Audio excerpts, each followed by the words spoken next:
Now that we've explored what superfoods are and how they compare to regular foods, let's talk about how to incorporate them into your daily diet. Recipe 1. Superfood Smoothie. Start your day with a delicious superfood smoothie. Here's a quick recipe. 1 cup spinach, rich in iron and vitamins.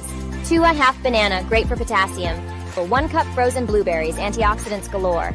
Pair 1 tablespoon chia seeds for omega-3s. 5. 1 cup almond milk, or any milk of choice. Blend until smooth and enjoy a nutrient-packed breakfast. Recipe 2. Quinoa salad. For lunch, try a vibrant quinoa salad. 1 cup cooked quinoa. 2½ cup diced cucumber. 3 half cup cherry tomatoes. To 1/4 cup feta cheese, optional. 5. A handful of arugula. 6.